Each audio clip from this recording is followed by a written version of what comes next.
They stared into each other's souls for 12 rounds, didn't they, back in May, and they saw no weakness, and they're continuing to do it now, and they still see. They're still looking, but I've not found it, Andy. It's the glamour division of boxing, and these guys are not letting us down. Fury's in trouble. The big fella, the Gypsy King, is rattled. He's stumbling into the ring. Do you believe it? Do you believe it? Who's going to referee? But stop it! No! Fury, he's down. The corner knockdown. Now, the undisputed heavyweight champion of the world. They've stared down now longer than they've ever done in the past, and it's about as intense as I've seen it. No comedy, no faces, just a glare and a stare. There is no tomorrow. There is no tomorrow. There is no tomorrow. No tomorrow, but we got today. It's Friday, December 20th. Man, it is a Christmas present. This is Christmas come early. Everybody knows what I'm talking about. Tomorrow, December 21st on DAZN pay-per-view. Remember when DAZN didn't do pay-per-views? Remember when they said, anyway. We got Alexander Usyk. I still say undisputed, but he's the unified heavyweight champion in the big rematch against former champ Tyson Fury. Cannot wait for this fight. Man, am I excited. Got some folks in. It's early too. I haven't done one of these in a long time, so I'm a little rusty, but it is good to be talking some boxing. Got my man Martin Mulligan, Miss George's take on boxing. Big up, George. Been busy with work, and of course it's boxing related. My work is boxing related. So, got my man Tech Dumb Dad, who's in the house. I'm going to drop a link in a little bit. All the talk, although I haven't really seen, I'm tired of the talk, really. I'm always tired, especially when Tyson Fury talks, but cannot wait for this fight tomorrow night. You got your tail of the tape. I mean, these guys, they're a year apart in age. Tyson Fury's 36, but I think he's an old 36. Usyk is going to be 38 January 17th, which, by the way, is Muhammad Ali's birthday. But there you have it. I mean, we all know how they match up. The biggest thing in that record is the O by Usyk's name and the 1 by Fury's name. And Alexander Usyk gave him that 1. I love the lack of talking this time. Yes, exactly, Tech. And plus, you know, Tyson says the same thing all the time, right? I mean, he's going to knock the Dossa out and blah, blah, blah. Anyway, I got my man Oscar. Oscar's in the house. Also got a special guest. I got former featherweight champion of the world, Naseem Hamed in the house. By the way, this from my HBO days, it's a puppet that you see, Heart and Soul of Boxing. They were giving these away at some point when I was at HBO, and I still have it. And by the way, this Oscar, it's a life-size cutout. This with the Miguel Cotto. Shout out to Miguel Cotto. So this Oscar De La Hoya cardboard cutout stood in the offices of HBO for a few years when Oscar was on top. It was in the sitting area of HBO. So yes, got Oscar in the house. Oscar, I'm a little disappointed there was no Thursday clap back from Oscar. Some people don't like that. I do like it. But Tech says, reminds me of Mr. Rogers. Exactly. Maybe Nas will, when we make some predictions, Nas will jump in. I got to say, the trailer, if you have not seen the trailer, I'm going to play the trailer for this fight, and I loved it. And I don't usually like all the things they do. I got to give a shout out to Turkey Al Sheikh. Like the production value on what they do is amazing. I mean, they obviously spare no expense. The promo, the trailer for this fight is genius. My man TBR in the house. That's great. I wish Hamed rematched Barrera instead of retiring. He definitely had top-tier ring entrances. He did, but strange case there. You know how he had one more fight and didn't look good, and then he retired. So I'm sure we'll hear more from Nas later. But if you haven't, by the way, they're doing the weigh-in right now, and they haven't gotten to Fury or Usyk yet. I'm curious to see how much Fury weighs. Not that it matters.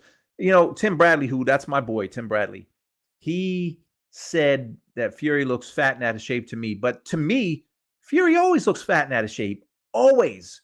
They have these pictures when he's got his shirt on and his face looks slimmer, and they're always saying Fury's in shape this time. Whatever. You can't judge him by how he looks, because he looks like anything except what he was, the heavyweight champion of the world.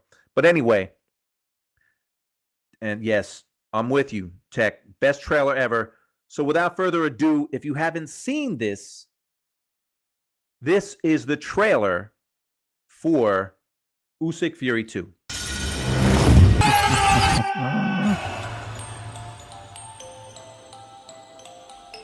Yo, how good is that?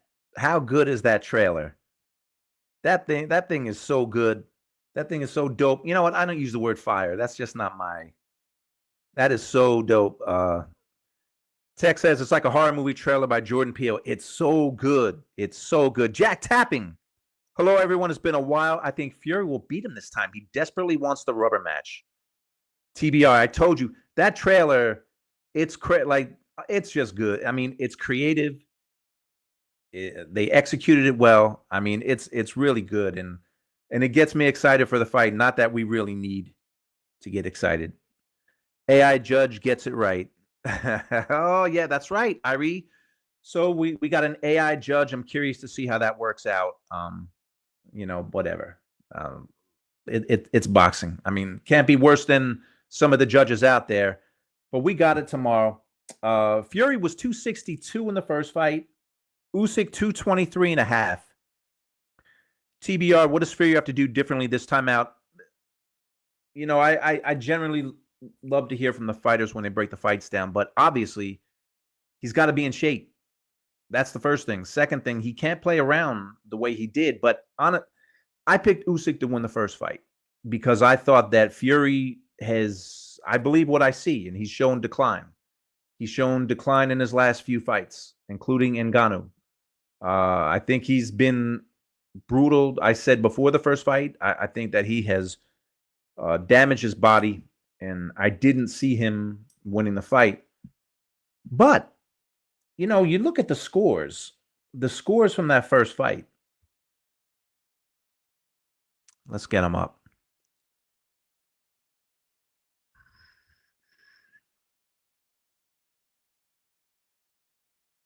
Let's see.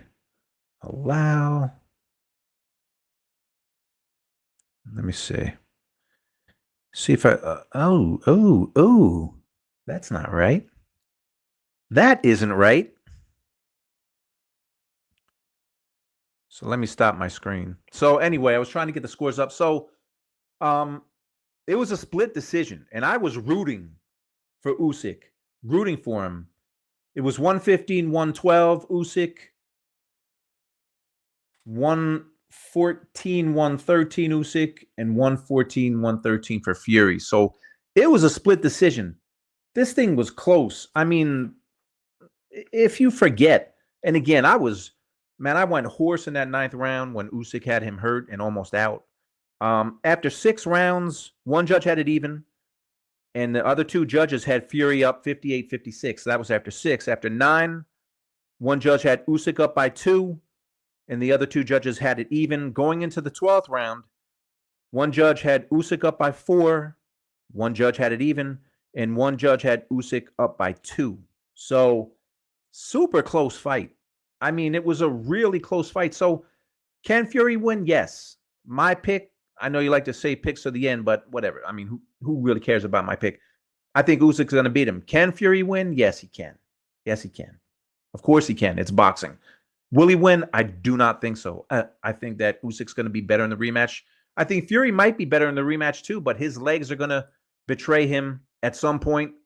Usyk is not a huge puncher, especially at heavyweight, and he had Fury in all sorts of trouble. And Fury said he had me on Bambi legs, and he couldn't knock me out. But the point is, he had him on Bambi legs, and I think he can do it sooner. So I see Usyk winning this one again. I really do. But it was super close. You forget. I watched the fight again. It was so close. It really was. Jack says the Gherkin is the best bit on the ad. Exactly. So it's such a good trailer. I think we see a version of Fury closer to Wilder too. Fury, one more great fight left in Fury. I think we'll see. We'll see. I don't see it, but I wouldn't be shocked. I put 10 pounds on a draw last time at 14-1. Ooh, I'm glad you brought that up. That's a good. If I was betting, I would put a little bit of money on a draw because it's plus 1,400 for a draw. Right now, the odds, Usyk and the money line it's close. Usyk is minus 150. Fury is plus 120. Usyk by a KO is plus 300. Usyk by decision is plus 170. Fury KO is plus 300, and Fury decision plus 350. So there's going to be a ton of money. I'm not putting any money on it because I don't know. I just suck when it comes to betting on boxing. I thought Usyk won clearly, but it was closer than it looked. It was a close fight. I think I scored it for Usyk by a point or two. So, boxing scholar, nah, I don't know what you're saying nah to, scholar. Probably something I said before. Usyk definitely won the last fight. It should have been unanimous. Tech Dumb Dad, I watched it several times this week. It was closer than I initially thought, but Usyk won. Fury can't win. I don't think he will win, but can he win? Yeah, he can win. He can win. I mean, look at Bruno Sarasi. You know, nobody thought he was going to knock out or beat Jaime Munguia. Anything can happen. I don't think Fury is going to win. I think that ship is going down. I think you abuse your body and it's going to show. And this isn't an overnight thing. I think Fury, I mean, you go back, he had that third fight with Wilder in 2021, and he got dropped twice. He was this close to being stopped by Deontay Wilder. Since then, he had two fights against Dillian White and Derek Chisora, which those were two guys that, no offense, they couldn't hurt him. Then he struggled with Ngannou in 2023. Then he lost to Usyk. He's shown a decline in these last fights. It's right there. You watch his fights and you see the decline. You know something I love? Usyk.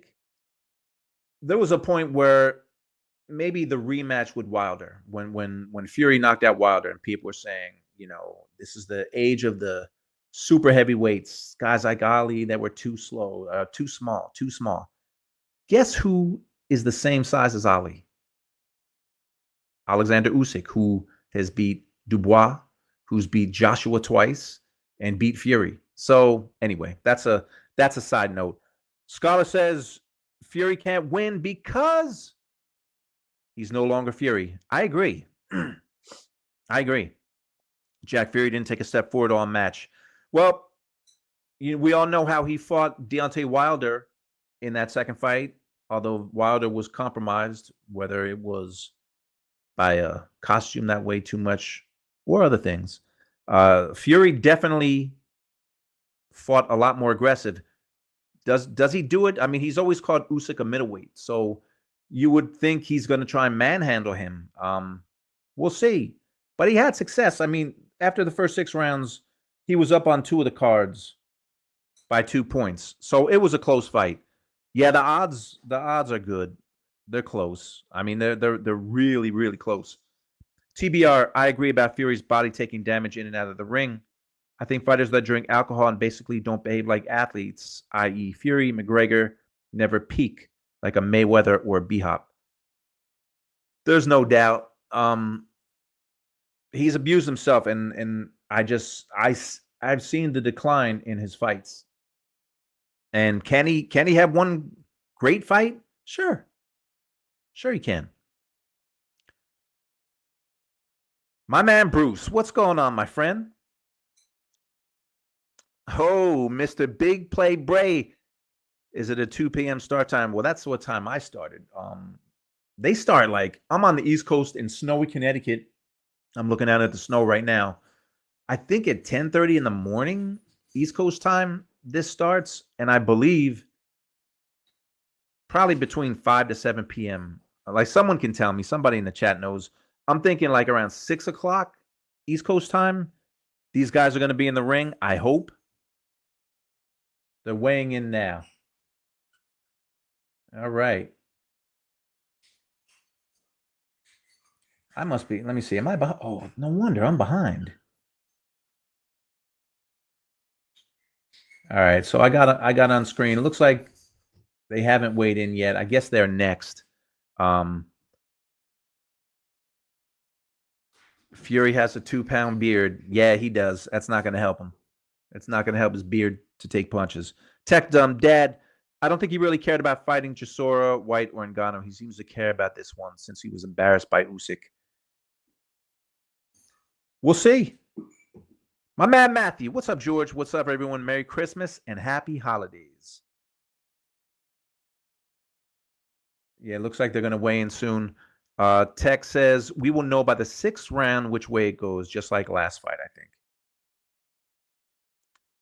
I got a 10 a.m. CST start. Yeah, I'm pretty sure it's like 10:30 East Coast when it starts. And Tyson Fury looks like he's making his way. Looks like he's making his way down with Sugar Hill. Don't see his dad there. I heard his dad isn't going to be there. But yeah, now we got to go through the walk. I just want to see how much they weigh. But I'm picking Usyk. I'm picking Usyk in this one. And crazy, I'm hearing Usyk. It can't be right. I mean, he's going to be 38. All right, Tech. 6 p.m. EST for the main is what I'm saying. Okay, I can. Man, that's a beautiful thing. That's a beautiful thing. By the way, I haven't seen this confirmed, but when I was scrolling through social media, I saw something that looked legit, but I haven't been able to back it up. That when Top Rank's contract is up with ESPN, they're going to have their boxing stuff streaming on DAZN. So I don't know if that's true, but DAZN's made a big play. Turkey Al-Sheikh, I believe, has bought into DAZN. So he's a part owner. Turkey owns Ring Magazine. They're really doing some things. Turkey's doing some things, and it looks like DAZN is really, which I don't know. Yeah, Tech, they are talking to DAZN. Nothing signed yet. Exactly. Someone said it was signed, but you know how people are online. There's Michael Buffer. Man, Buffer, he looks good. He's like, I think he turned 98 yesterday. He looks good. He's had a little surgery, but he looks good. The voice still looks good. Sounds good. Yeah, they're leaving ESPN. PPX14. What outcome would be best for boxing? Usyk consolidation to allay all doubt or historic trilogy? I don't really believe in what's best for boxing in this fight. I mean, Usyk could win, and we still might get a third fight. Although if you listen to Usyk, who is walking free as Dovsto defenders. So shout out to Ukraine. He's walking down the runway now. Usyk, it can't be real. I mean, I'm reading that he might go back down to cruiserweight. Like who? There's no challenges at cruiserweight. I can't.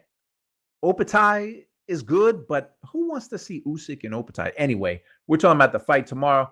Usyk is walking across the moat, a bridge in water, and he's got some purple on, and the weigh-in is about to start. Curious to see what they weigh. Matthew asks, how is Buffer still working? And Lampley and Kellerman were pushed out. Well, obviously different jobs. Lampley, I don't know, man. I think it might be some ageism. Really, Lampley was supposed to come back and call some fights. Remember, he's like 75. He was supposed to call some fights for Triller a couple years ago, and the fight he was going to call fell through. Let's see. They're weighing in right now. 281 for Tyson Fury. And he's got Tyson Fury weighed in at 281 with all his clothes on. I got the audio playing. 281. So you figure 271. So he's about 10 plus pounds heavier than he was last time. Usyk's weighing in, got his shirt on, got his pants on.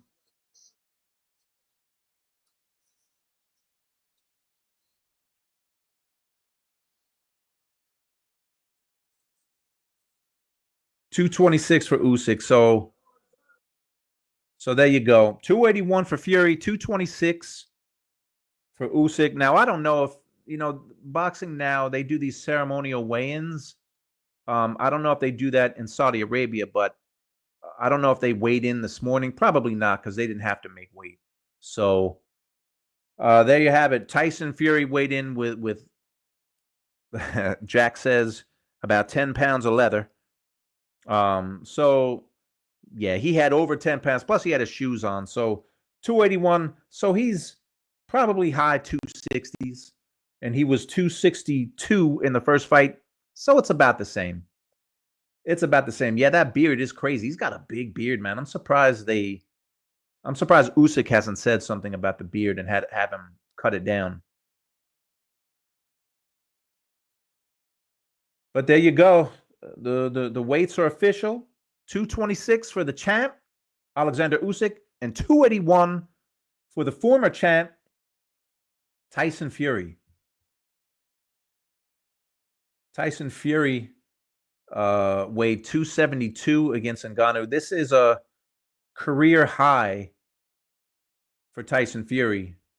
But just remember, he literally has all his clothes on. I mean, he's got a hat, he's got a big leather jacket. So, and that dude's got some big feet, so those shoes weigh a lot. So there we go. I cannot wait.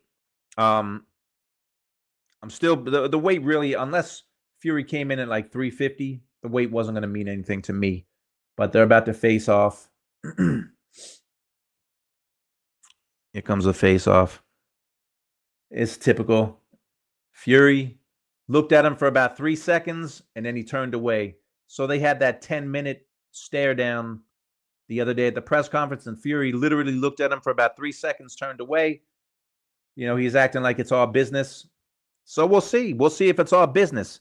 Man, I'm even more pumped. 270 plus is still crazy. Probably 260s. I mean, Fury's a big dude, man. All those clothes.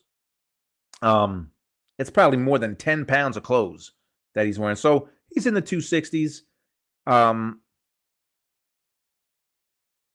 don't think the weight's gonna, you'd love to see him coming in like 250, 245, but he wasn't gonna do that. Not at this age. He's done damage to his body. I'm telling you, Matthew. That's what I'm saying. Buffer is 214 years old, and nobody cares. He is part glass. Jimmy is still young at heart and sharp. Yeah. Well, as I was saying, I think it's some ageism there. I really do. And Jim, I don't know if Jim necessarily wants to call fights anymore. I interviewed him 2 months ago, and he still loves the sport. He really does. And Max Kellerman, that's a different thing. I've been trying to get in touch with Max for a documentary series that I'm doing, and I don't want to say what he said. All I know is what I believe is he's still under contract with ESPN. ESPN let him go, but they probably have him under contract for the rest of this year. Hopefully next year he'll be free and he can do what he wants. Jack, peace out, Jack. Tapping is tapping out. Yeah, Tech, I miss Max. Yeah, man. Yeah, ESPN did him wrong, but you know what? He's getting paid well. So at least he's got that. At least he's getting paid well. So I want to hear some picks. I'm going to drop the link so somebody can come on. We can talk some boxing. But I want to see some picks. I've got Usyk I don't think he stops Fury. If he does, obviously, I think it'll be a late round stoppage. Fury, I have a feeling he may come out and try and fight Usyk like he did Wilder, but this isn't Wilder in there. We'll see. We'll see. Tech, dumb dad. Boxing does everyone wrong if you stay in it long enough. That is the truth. Fighters rarely go out with the Hollywood movie ending. They just don't. They just don't. For Usyk, you would think if he wins this fight, he's unbeaten. He was cruiserweight, undisputed, heavyweight, undisputed. He beat the Goliaths of his era. So you would think that he's the best heavyweight of his era. That would be the perfect time to go out. Same with Fury. If Fury was to win this fight, he recaptures the belt, go off into the sunset. But I doubt that happens. Win or lose, I think we see both these guys in the ring, unless Fury just gets destroyed. I see both guys fighting again. And before I drop the link, though, I haven't done a live in a while because, thank God, I've been busy with work. Why does Tyson Fury have a chance? Because he does. There was a fight last week, Jaime Munguia and Bruno Sorasi. Sorasi had 4 knockouts, I believe. I had never heard of him. Didn't know who he was. Everybody know who Munguia was. Munguia was fighting at home in Mexico. This was his last fight of the year, his 4th fight of the year. He was going to just get ready for next year, maybe get another title shot. And it didn't happen. It didn't happen because boxing is the theater of the unexpected. This was early in the fight.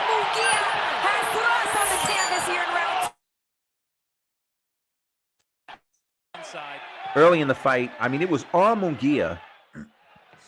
30 seconds here.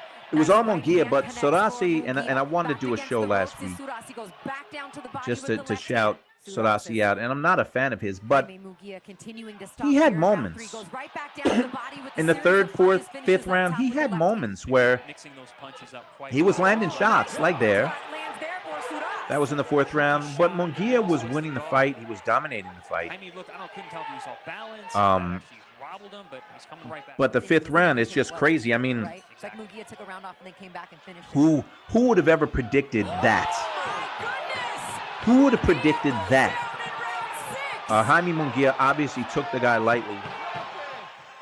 He didn't look sharp, and that was a one-punch knockout. He does not beat the count. It is over. It is over indeed. That was a one-punch knockout from a guy with 4 knockouts in, I don't even know what his record was, 20 wins. He had 4 knockouts going into that fight. A shout out to Bruno Sorasi. To me, that's the upset of the year. But that's why Tyson Fury, he can win. I don't think he will, but it's the theater of the unexpected, and I was shocked. Man, I was shocked to see that happen last week. So shout out to Bruno Sorasi. He's changed his life. It's one of those nights that, you can change your life with a win. I mean, Buster Douglas did it. There's countless others who did it. Matthew says Jaime looked terrible through the whole fight. I mean, he was winning. He didn't look great. But Tech, I told my wife 3 rounds before the KO, Sorasi was looking for the right hand. He was, and I mean, he was throwing that with everything on it. But his everything only produced 4 knockouts in his 20+ wins. So, man, shout out to him. But I'm picking Usyk. I'm picking Usyk. Nas, I got former featherweight champ Naseem Hamed in the house. Nas, I'm assuming that you're going with the Brit. I'm assuming that you're going with Tyson Fury. So there you go. Naseem Hamed is picking Tyson Fury to win the rematch. This is how Shakur and Tank will go. Well, Shakur's not fighting Tank. Probably no time soon. But yeah, shout out to Bruno Sorase. So huge upset, and upsets are the it's a beautiful thing when it happens. But this fight tomorrow, this is heavyweight fights. Heavyweight championship fights are there's just something to them, and this is a fight that everybody's looking forward to. For sure. I mean, I'm thinking about heavyweight rematches, title fight rematches. Holyfield and Bo, obviously. Bo won the first one. Holyfield miraculously came back and won the second one. Fury and Deontay, they had to draw their first fight, and Fury knocked him out in the second fight. I remember other fights that I look forward to, heavyweight rematches. Lennox Lewis and Evander Holyfield, although the first fight was a draw, Lennox won the fight. Not a good fight. Not a good fight. And the rematch, surprisingly, go watch that. You have some free time. Go watch Lewis Holyfield 2. I was rooting for Lennox. When I watched it live, I thought that Holyfield won that fight. So I have not seen that fight in its entirety since it happened. If someone has some time, go run that back. Maybe tomorrow. Go run that back before the main event. Because to me, on this card, I'm not even going to talk about the card tomorrow. Moses Itama, like I want to see him. He's 19. He turns 20 on my birthday, December 28th. So I'm excited to see him fight. He's a 6'3" teenager, southpaw, unbeaten. Don't really care about the rest of the card. So I want to see his fight, and I want to see the main event. I don't care about the rest of the card, but that's just me. Tech Dumb Dad, Jaime does not hold the phone after he throws a combo. He leans toward the right hand and admires his work too much. You know, he does. He does, but he was fighting a guy with 4 knockouts, and I guess he just didn't think he could be hurt. And man, he was hurt. Oh, come on, Matthew. There's no hate. Not before Christmas. Not before Christmas. Nas, how can you hate Nas? How can you hate Nas?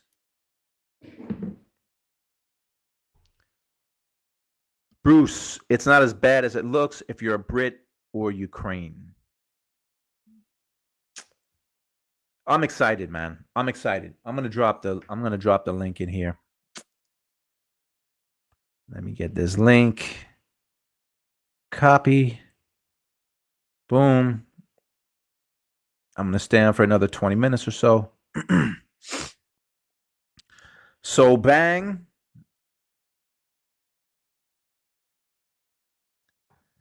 So, if anybody out there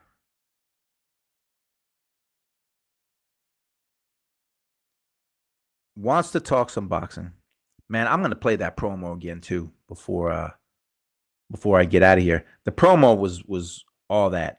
Yeah, Bruce, that's the other fight that I'm interested in, only because Moses is, there's some hype behind him. He's only 19 years old. So I'll tell you, though, I don't want to talk too much about the future because I want to keep this on tomorrow. But that February 22nd card, obviously, it's all that. Richard Sampson, I believe Usyk is way too good for Fury. Well, he was the first time. I'm with you. I think he will be again. If I was a betting man, which I'm not, I would bet the money line and bet Usyk. But there's a lot of people on here who really know betting. They really know what to bet. Although I would put some money on a draw because it's 1,400. I mean, you get a nice little payday. You put $100 on a draw, and you're getting $1,400 back. Matthew, I like the dog better than him. At least he don't talk. Yeah, I was I always liked Nas, but I'll tell you, I was in the production truck. I Tech Dad in the building. I'm gonna get you on here in a second. So I was working the Barrera Hamed fight. I was there in Vegas, and I got to tell you, not a lot of people liked Hamed at HBO because he he was just kind of a dick to people. He was cool with me. I only met him once. He wouldn't show up on time for meetings. So, he rubbed people the wrong way. And I do remember in the truck, we kept it professional. But during that fight, everything went wrong for Hamed. If you remember, someone threw beer on him, so he couldn't do his flip into the ring. When he was getting beat up by Barrera, I mean, we were going crazy in the truck. So that was a good night. But let me get my man. Oh, I can't hear you. You can hear me, right? I can't hear you. Now, you got the name Tech Dumb Dad, which you're not dumb, but I cannot. Let me just take you out and put you back, as if that's going to work. Nope, I can't hear you. I'm just going to remove you from the screen. But I can't hear you. I can't hear you. Can't hear you. But hang on, let me just remove you from the screen for a second. Just let me make sure it's not on my end. I don't think it is. But I'm not very technically savvy. So 281. All right, let me. What's up now? There we go. There we go. What's up, brother? Go. Hey man, I'm doing good. How are you doing, George? Long time no talk. Hey man, we got a heavyweight championship fight tomorrow. Man, I'm so stoked. I really am. I really don't have a horse in this race. I would like to see Fury get the win so we get a true trilogy tiebreaker. And I'm gotta go with my heart. Because I do want the true trilogy. I want it to be 1-1, and I want that last one to be a barn burner. And may the best man win, but man, Usyk's a tough out, man. And so you are you picking Fury or you want him to win?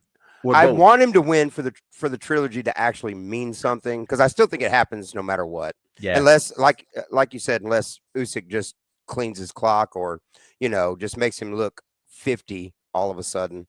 But yeah, I don't know. I think Fury at least is selling it, that he is fully in on this fight. I think it embarrassed him. I think that in retrospect, he was like, man, that clowning around got me embarrassed. And now the whole world is on my ass about this, because I didn't take him as serious as I should have. And God knows why you wouldn't take a Ukrainian boxer seriously, because, I mean, you could argue they've had the best year of any country in boxing this year. Yeah. I mean, they have been on fire, not just Usyk. It's, you can go down the list of Ukrainian fighters who have been doing work.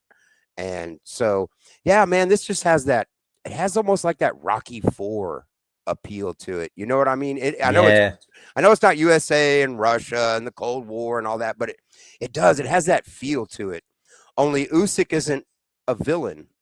It's right. Almost like the roles are reversed and Fury's the villain. Bro, how good was that trailer, man? How good is that trailer? Oh, man. I would like to see the budget for that trailer, because it had to be crazy. But you know what? It would be a remarkable number for us, but for them, it was not. Oh yeah, no. He had that in but his they spent money. I mean, they got some talented people. They spent some money. That really, I bet the credits look like a Marvel movie at the end of all the CGI people that worked on that. It's so good though. Turkey is killing it, man. He's killing it.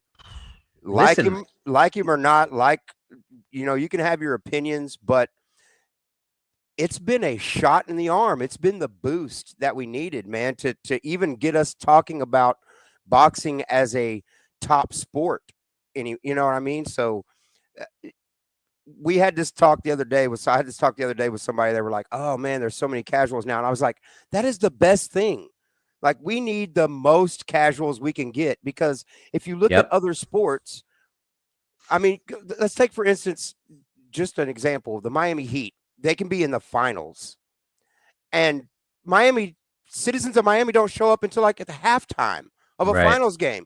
So casuals dominate sports now. If you can get the casuals, you can be a top level sport again. That's and right.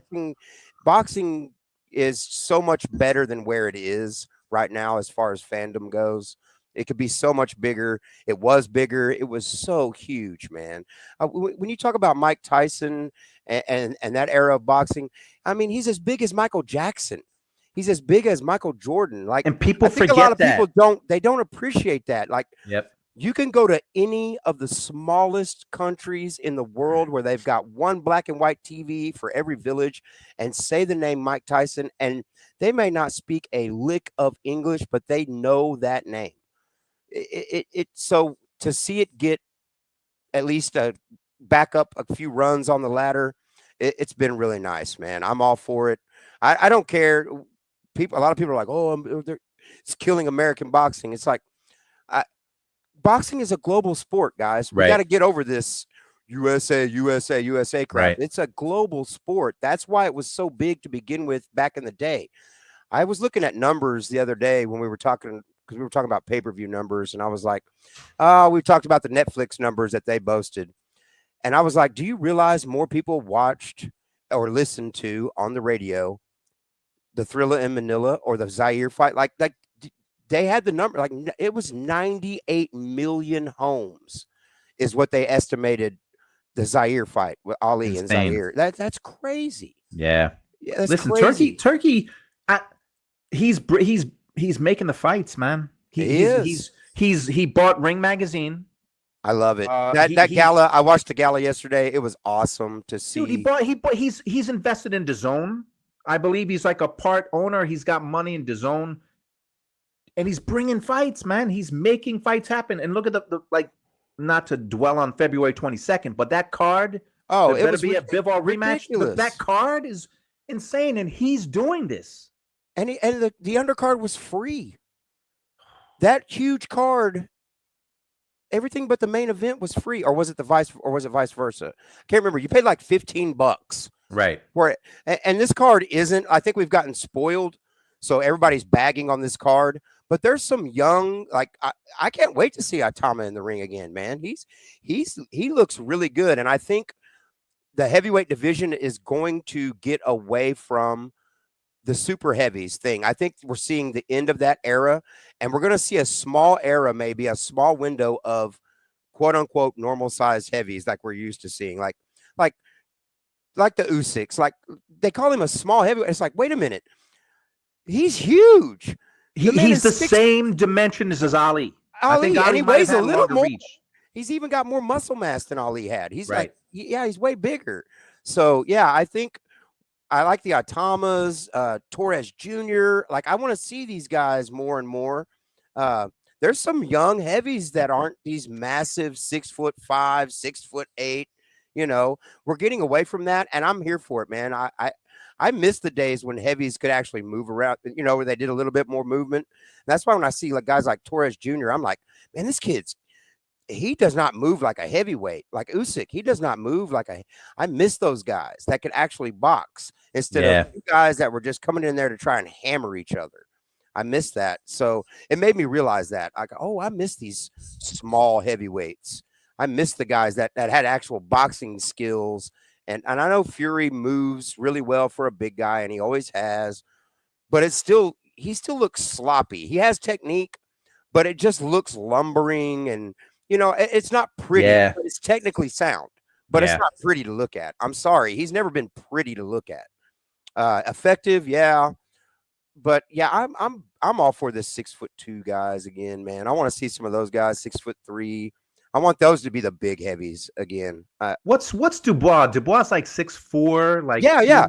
But I don't consider him a super. No, he's heavy. not like the super heavyweight class. You know what I'm hearing? You brought up Ukraine before, and I'm sure you're hearing the same thing.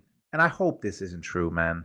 But I'm hearing that, and Turkey supposedly is into this, but Vladimir Klitschko. Oh God, that made me nauseous. That made me nauseous.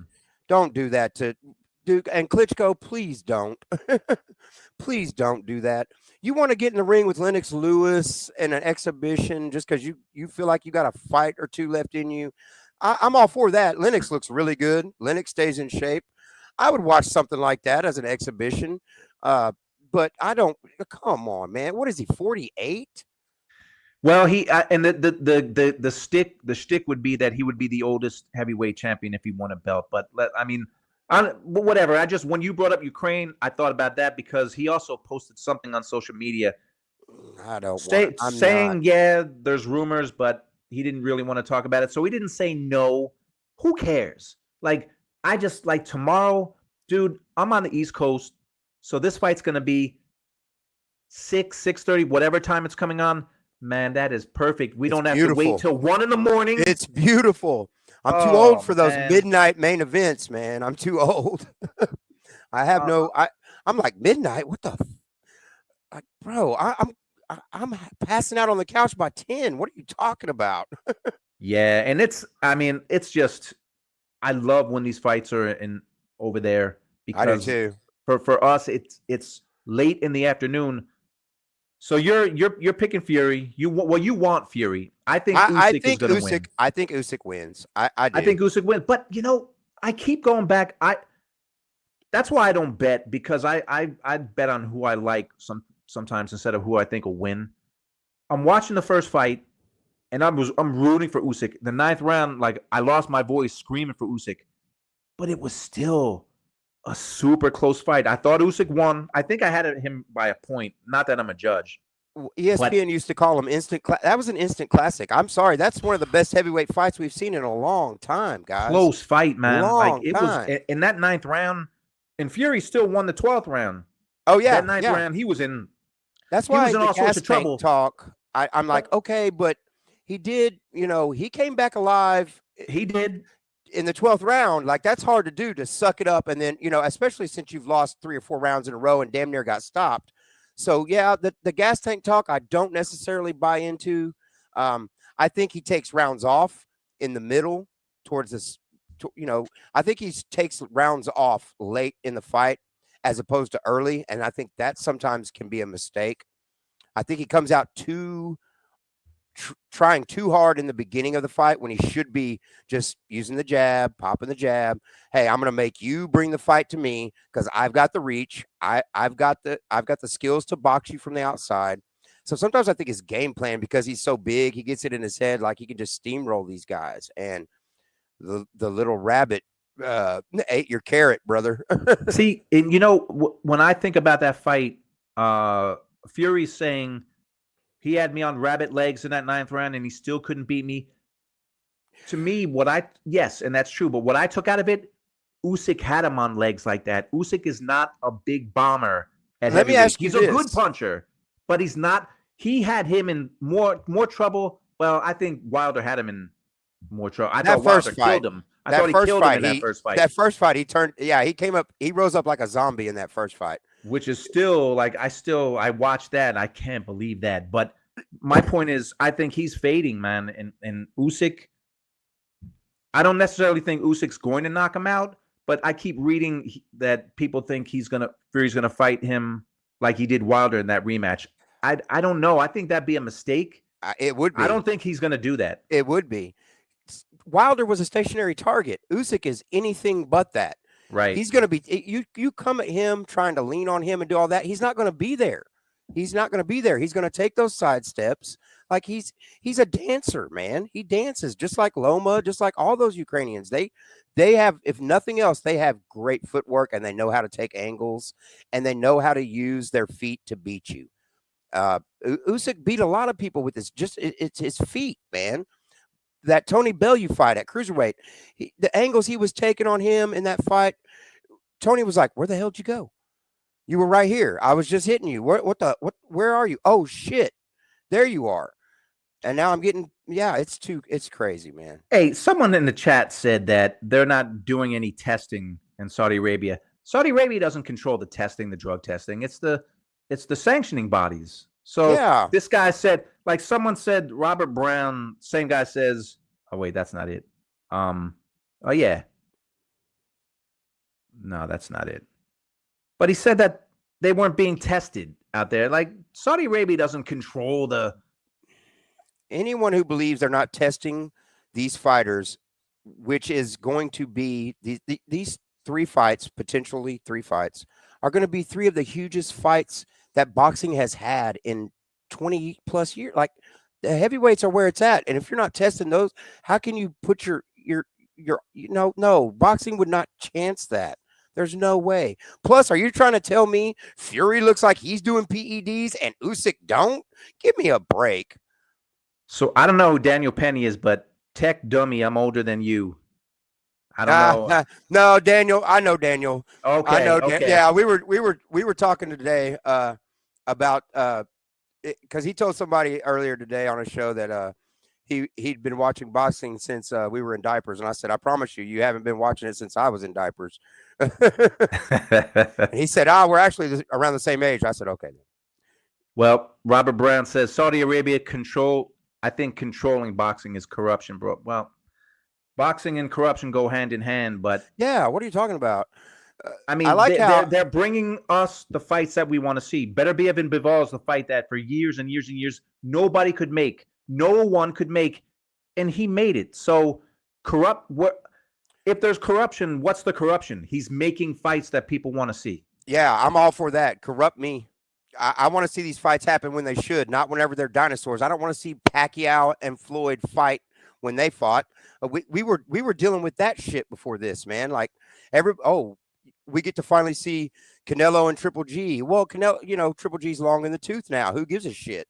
I mean, not me. I was like, okay, I'll watch it, but this fight should have happened years ago when they were both still in their prime. PPX14 says, screw you guys. Still too late in the UK. I fell asleep after the 9th round of Bivol Beterbiev after watching the whole event. Woke up at the result. More caffeine and sugar this time. I'll tell you what, those are the fans, man. In the UK, because of that time difference, it's like 4 a.m. Hey, they still watch, man. I love them. Across the pond, I have nothing but respect for the UK fans. They don't care, even to a fault. They don't care. They're like, nope, this is our guy. This is our guy. We don't care. Sure, he got his ass beat the last 3 fights, but we don't care. This is our guy. Like, Joshua could get beat, knocked out 4 more times before he fights Fury, and Wembley will still sell out. It will still sell out when they fight. I believe they still fight too. I think. I do too. They're still. You got to give them. You got to give UK fans that they deserve it. Yeah, and they've been wanting it, and I'm here for it. And I actually don't know who I would pick. It would depend on the results of these next 2 Usyk fights. Whether Fury could be looking just as bad as AJ has been. You know what I mean? So. Yeah, AJ. I don't know, man. It's. We thought he was done before, and then he came back. Although I'll say that I'm no prognosticator, but before when AJ knocked out Ngannou, I remember talking to Paulie and those guys.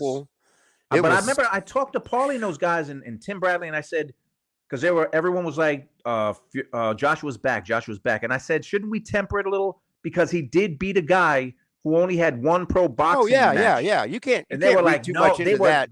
They were like, no.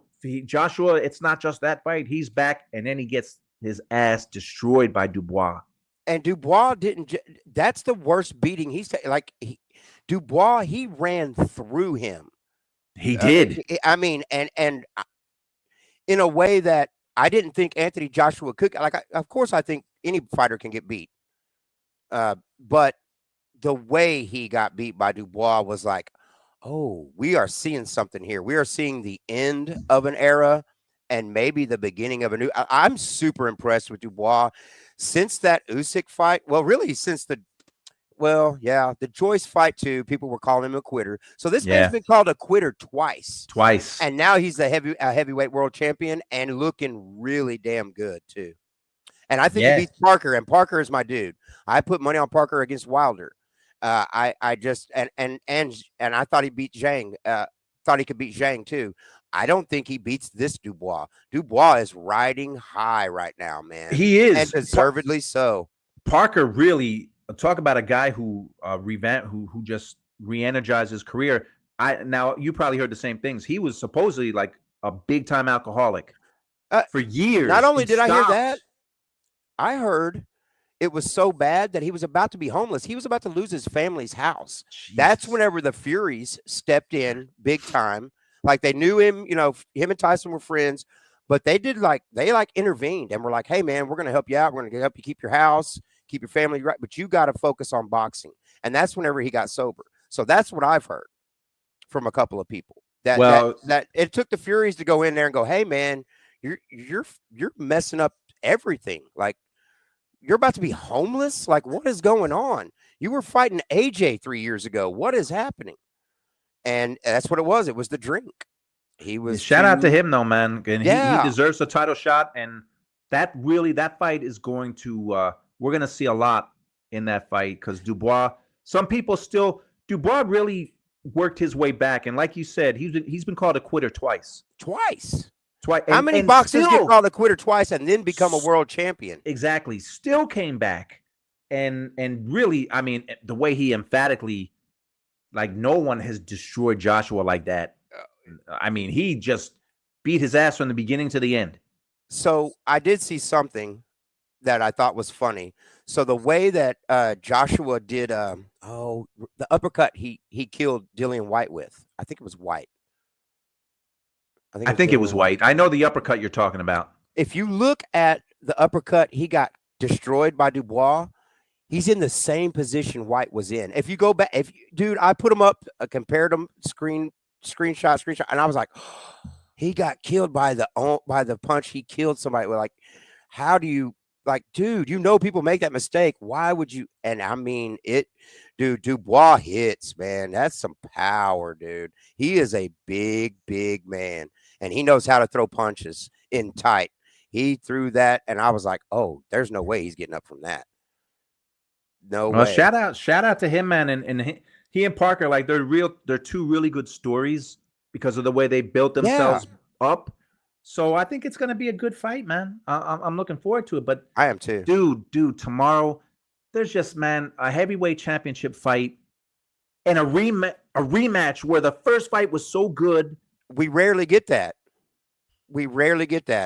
Like we were talking about Lennox earlier.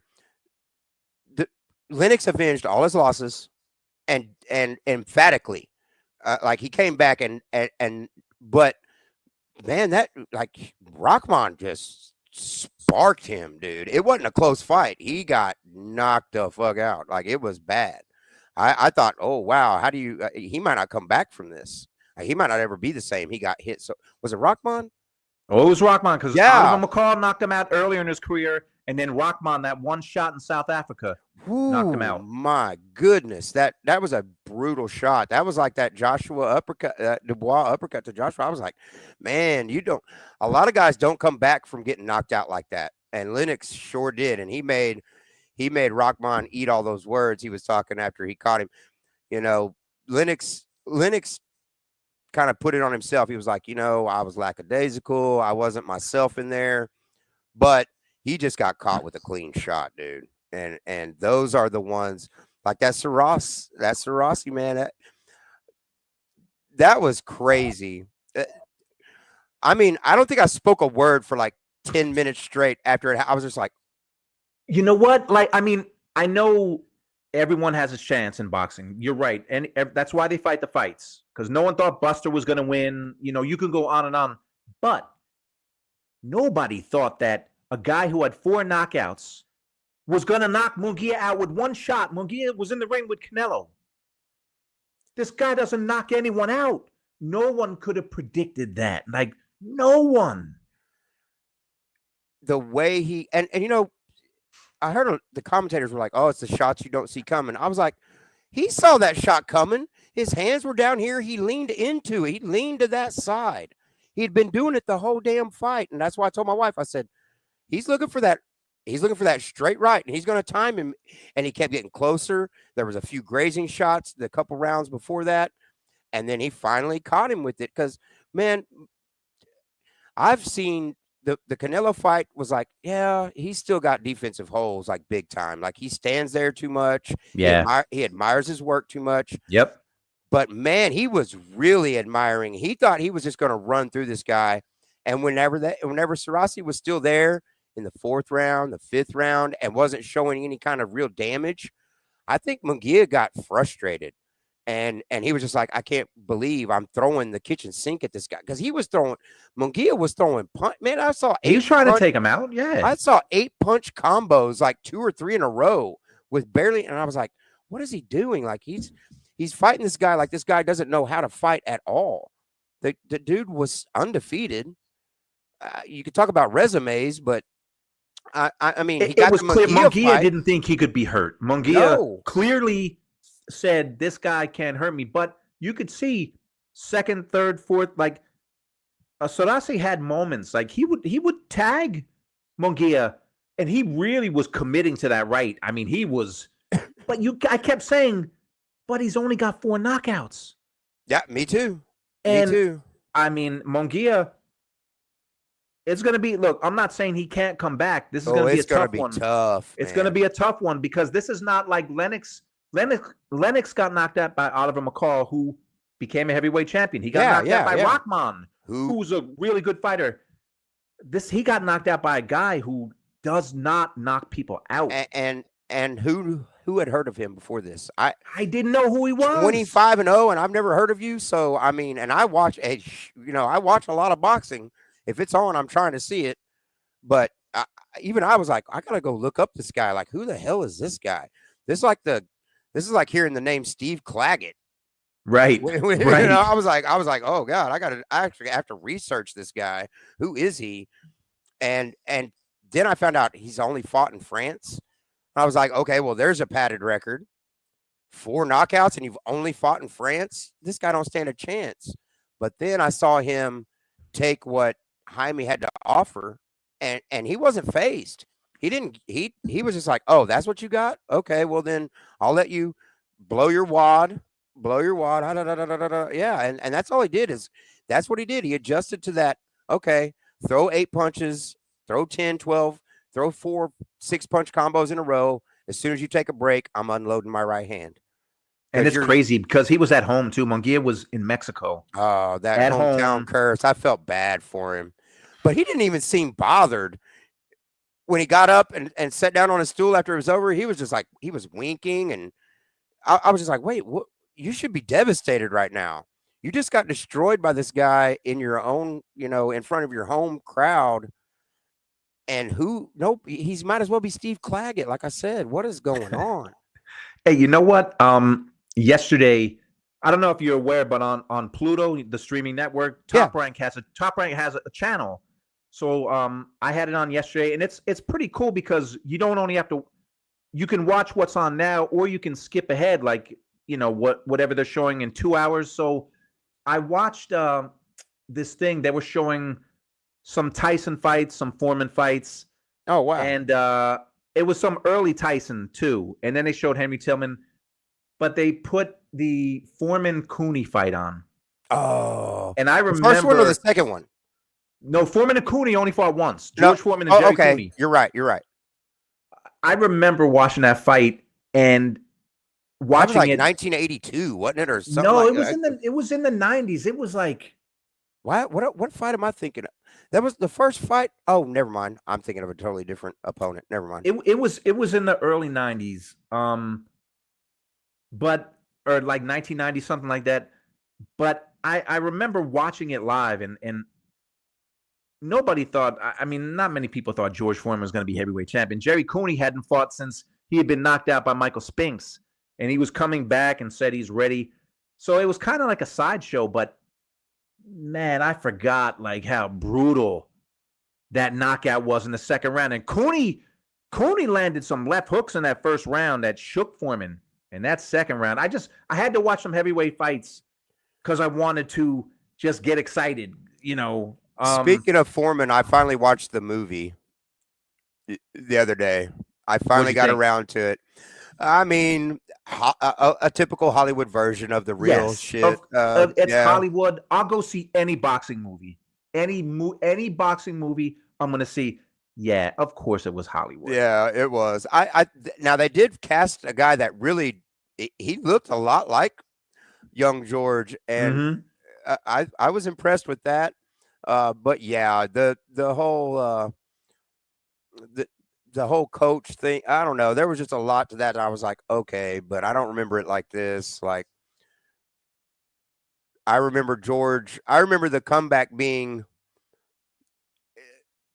They portrayed it like the comeback was like something America got behind from the beginning, and it was a joke to America. It was a joke. It was a It was a sideshow. joke, man. Like we were making fun of it, and then he kept winning, and we were like, "Whoa, what's happening here?" George has some fight left in him, But he was in on the joke too because he would make fun of himself. Like he was so good, man. Foreman was so good with the media. And he downing was himself and eating cheeseburgers. a darling. He was a media darling. He really was. He was one of those media darlings. I think he's probably one of the most humble fighters we've probably ever seen that got to the level that George got to, because he always had humility. He was always willing to make fun of himself. Well, after he, got away from boxing for a while, because Right. we know what it did to his psyche after the Ali fight. It destroyed that man. It broke him down, but it brought him to a better place, and we got to see him whoop Michael Moore like that, man. After eating, Like, you he can't probably take ate those memories cheeseburgers away. for his pre-fight meal, man. Like, probably ate 2 cheeseburgers and then went out there and whooped Michael Moore. And he was just a big old teddy bear, man. He was so good. And everybody had. Daniel Penny says, "What year did George Foreman grill come out?" Everybody had that grill, man. Like I might still have one in my storage right now. I might. I think my wife might have made me. I don't want to give her a bad name. I'm sure I have it here somewhere. I'm not going to say that. But everybody had the Foreman grill. Man, that's like the memories. I was watching the Moore fight with my best friend. We're 2 grown men. We're watching this fight. We're like, Foreman's got a chance, man. He's got a chance. And then as the rounds went by, we're slumping back further and further. You're going, oh no. Bro, when he knocked him out, like we're hugging like kids. And like you don't forget like moments like that. And when you watch it now, it's still, man, it was as awesome to me as when Sugar Ray came back from the detached retina and everything, to see him climb back up, and like it was on that level, man. It was crazy. To happen to such a good guy too, like a super genuinely nice person. Like George is a excuse me, goodness gracious. Yeah, George is a real one. I've always loved George. Yeah, he was at HBO when I was there. We didn't really talk to I didn't hang out with. I was a production assistant for a long time, so I didn't hang out with Lampley. I got to know him later. But Foreman was there for part of the time I was there, and then he left, and I got to interview him. He had been gone from HBO. It was in China, and I forget, Zhu Shiming. Top Rank had this featherweight named Zhu Shiming. I think he was a featherweight. They thought they were going to break into Chinese boxing and get a big part of that market. But I got to interview him out there about this guy. And I met one of his sons whose name was George. They're all named George. Yeah, George. And I told him, I was like, George, it's nice to meet you. My name is George. So he by the way, I shook this dude's hand, and he had some I mean, but what a guy, man. What a story. I wish there was. Look, I love America. I wish there was an American heavyweight right now that was compelling like that, like Tyson, like Evander, like Foreman. We haven't seen that since those guys. I mean, no one even close, because I think the last one that we had that even had, well, but personality wise, he was kind of a dud. Tommy Morrison was a dud. But that was the last one that I could think of that was an American that was actually knocking people out that you could get behind. Well, no, yeah, that's true. There was a guy from Buffalo, the white, I forget his name, white guy from Buffalo. Man, I don't want to look him up, but there was a white guy from Buffalo. I was with HBO at the time, and they were getting behind him. They were putting money behind him. I forget his name, but he ended up losing some fights. Great. There hasn't been an American Deontay. Look, Deontay really is the last American when he was knocking everyone out. Everyone wanted him. Look, the fight to make was him and Joshua. Unbeaten. Oh, An American man. and a Brit, and they see we needed Turkey. If Turkey was around, They would have back fought in then, their primes. They Yep. would have made that fight. Yep. So Deontay's really the last American who, like, champion who really excited people. But All right. Well, then let's do this. When you think about where they both were in their careers when they should have fought, when we wanted to see that fight in their primes, who do you think wins that fight back then? Yeah, that's a tough one to call. It's a tough one. I would give be the edge to picking Joshua. I would give the edge.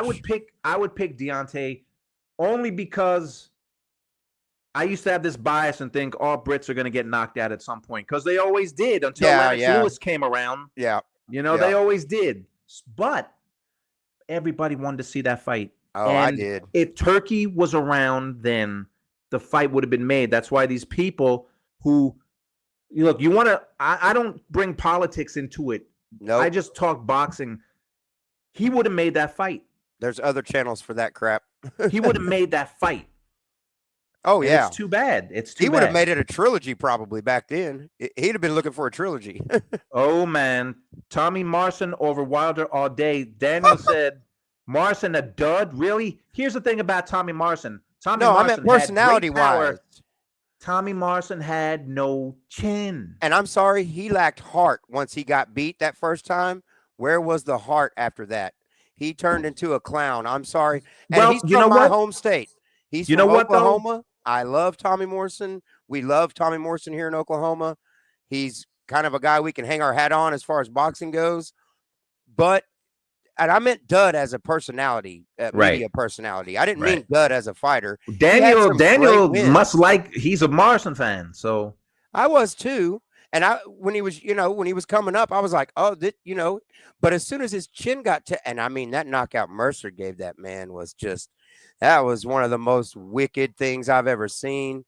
They should have stopped that. That ref just did not. He took his sweet time jumping in. Tommy and he got paid the holy for it. hell beat out of him. Yes, he did. But and that wasn't even a prime Ray Mercer. That wasn't even a prime Ray Mercer. Wasn't he old? He was long in the tooth by then. Well, at that point, they were serving Mercer up for Morrison. Morrison was supposed to win that fight, according to the experts. I will give Morrison credit, though. Even after those fights, he fought Razor Ruddock. Yes. And he was getting beat. And he came back and he knocked Ruddock out. And I remember, though, I mean, everyone remembers when he fought Michael Bent and got knocked out in one round. But when he fought Lennox Lewis, it wasn't for a title. But he had nothing. He had nothing in that fight. And he wouldn't have. You could have done that fight years before that, and Lennox would have. Dude, Lennox was just a way. To me, Lennox is the best heavyweight of that generation, hands down. I don't even think it's close.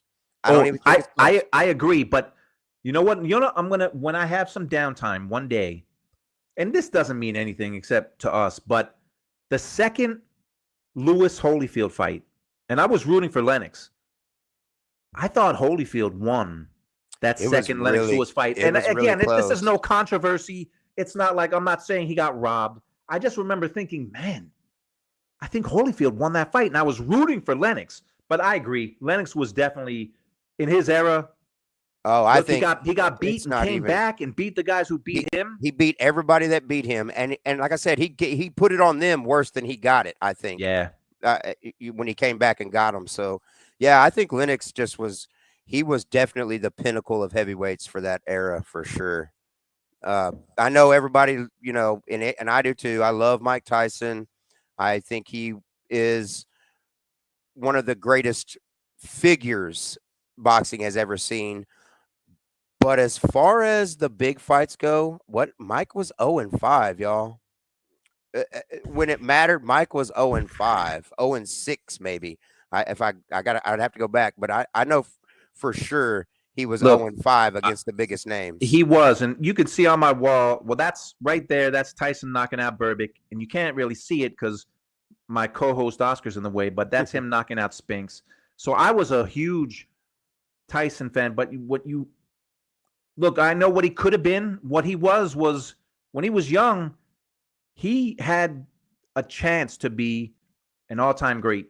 and maybe the greatest. Maybe the greatest. And if he would have come back, this is the if he would have come back and beat Buster, that would have been an amazing win. Oh, but you're yeah. right. Like Teddy Atlas said it in his big fights, he lost them all. All of them, every one of them. And for some reason, when you talk about the best heavyweights, a lot of people will go, "Oh, it's Mike, it's Mike, it's Mike." It's like, wait a minute, man. Did you see what Lennox did to him? And I know Mike wasn't Mike. You can talk that all day long. That's casual talk. Seriously. Lennox wasn't Lennox either by then. Right. They were both long in the tooth. That's casual talk because I see that too. People have like Tyson in the top 5 heavyweight champions of all time or top 3. Like, come on, man. Like I was a huge. I mean, I grew up with Tyson, so come on. I mean, he just wasn't. We were talking about heavyweight resumes today. I was talking about it with somebody, and I was arguing for Marciano, and I said, he beat Jersey Joe Walcott twice. He beat Ezzard Charles twice. He beat Archie Moore. He beat Joe Louis. Like that's a resume on its own right there. That's 6 fights of Hall of Famers, first ballot Hall of Famers, and some of the greatest. And they were like, yeah, but you got to look at their age. And I'm like, well, if you do that, then you're starting a slippery slope, because didn't you go, does that mean Michael Moore was that much worse than we really thought he was? Because George Foreman was old as shit when he beat his ass. So the age thing, you can go both ways, because there's been fighters that have been long in the tooth that have won huge fights against guys, so I don't buy into the age thing. Like, of course, a 60-year-old Tyson isn't going to beat a Jake Paul, but we're not talking about that kind of gap. When you're talking about a 35-year-old versus a 30-year-old, that's not that. That's, come on, man. What are we talking about? I'll take a 35-year-old, 34-year-old Lennox Lewis over Mike Tyson, a 31-year-old Mike Tyson all day, because he's just a better boxer. And man, I watched that Tyson Lennox, and it's a master class. I was there. I was literally, dude. If you ever watch that fight, wherever the guy who rang the bell, the timekeeper sat right next to him. I was right next to the timekeeper. I was working because I was on a headset. When you see the clock in boxing, you see the clock. The round clock, it's usually interfaced with ringside, but it wasn't. So I was on headset. So if there was a timeout, I could tell the truck, all right, there's 2:20 left in round 6 or whatever, and they would fix the graphic. But I was ringside for that, and the energy, that place filled up suddenly in Memphis right before the main event. I remember looking behind me, and like The Rock was right behind me, and all these people. That's crazy. That energy in there, and I was rooting for Mike. I knew, dude, he was in Hawaii doing everything a fighter shouldn't do. First of all, who trains in Hawaii for a fight, period, unless you're from Hawaii? But the energy in that place. Mike Tyson after Cuss died, that's who does that.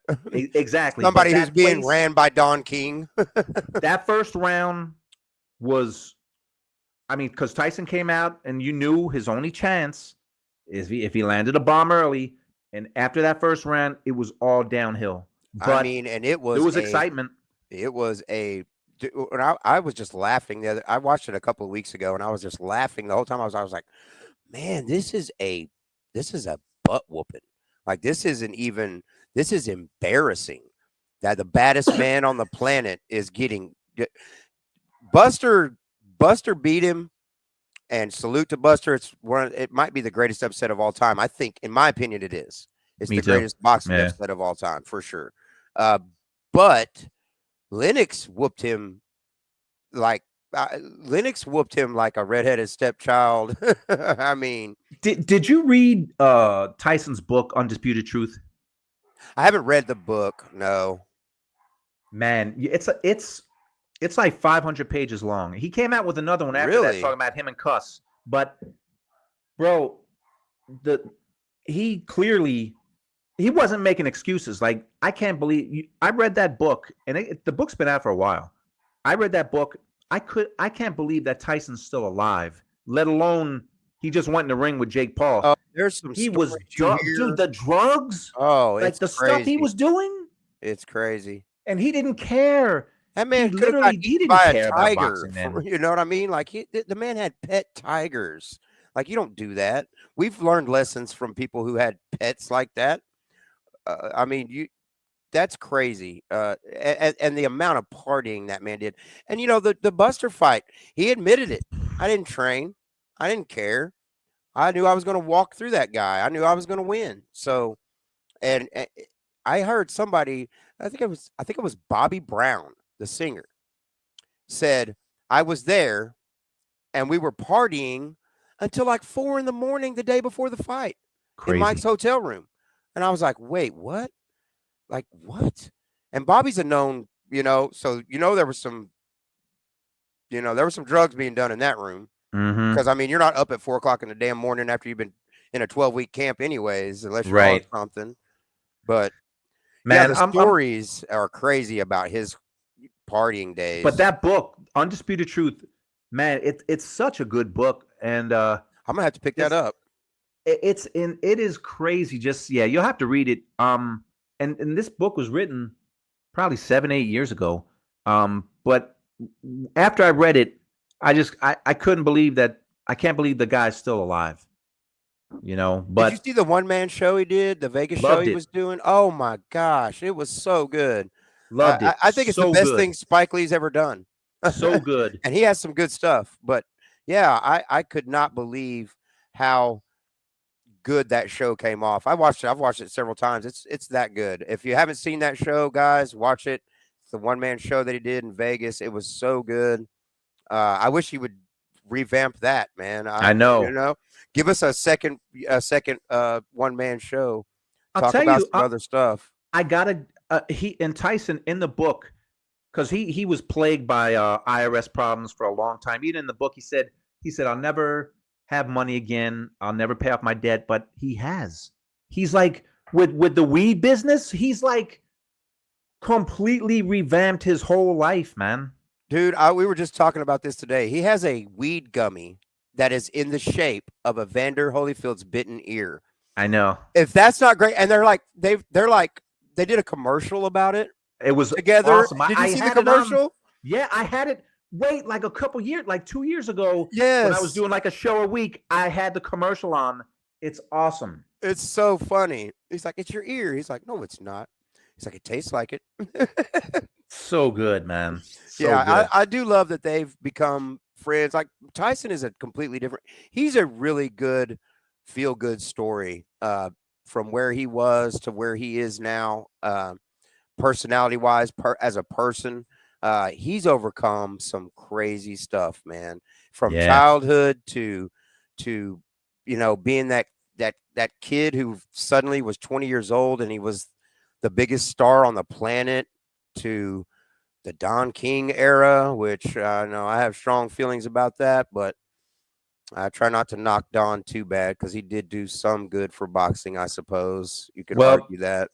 You know what? I'm going to end this with asking you this. Tyson Fury's named after Mike Tyson. So I know you gave your pick again, but my heart says Fury. Tomorrow, my brain, what's going to happen? My heart says Fury. My brain tells me you're tripping, dude. It's Usyk again. I think Usyk in another close fight, split decision again. So you're going Usyk split. I'm going to go Usyk unanimous. Anything can happen, but I think that Usyk is going to still be the heavyweight champion of the world after tomorrow. I'll say this. If Fury don't knock him out, Fury don't win. Fury will have to stop him to win that fight because Usyk will have more in the tank late in the later rounds. And if it comes down to boxing in the late rounds, we saw what happened already. We saw that story once. So I think it plays out a lot like the first fight. I think Fury's only chance is knockout. I really do. I think that's his chance. Well, guess what? It's only 26, 25, 27 hours away. I can't wait, man. And we're going to know, man. I'm going to be on tomorrow, hopefully after the fight. So if you're around, man. Oh, yeah, I will be. I will be. We'll talk about what happened. That's early enough. I'll be up. I know. Bro, it's good to talk to you, man. And you too, man. We'll be talking some boxing soon. All right. All right, brother. All right. Man, my man Tech done that. So I'm getting out of here. I try to keep these to an hour, but I'm at an hour 26. My Levi, I think you were in there. I don't know what happened, but listen, I'm gonna leave. I'm gonna end this with this trailer for the fight, the big fight tomorrow night, DAZN pay-per-view. Remember when DAZN said we're not gonna do pay-per-views? Remember that? Remember when they said we're anti-pay-per-view? That's a dinosaur. Guess what? It's a DAZN pay-per-view. But they did a trailer. That's awesome. I'm going to leave you guys with the trailer. USYK is going to win tomorrow. He's going to remain the unified heavyweight champion. But in the ring, that's where the truth will be told.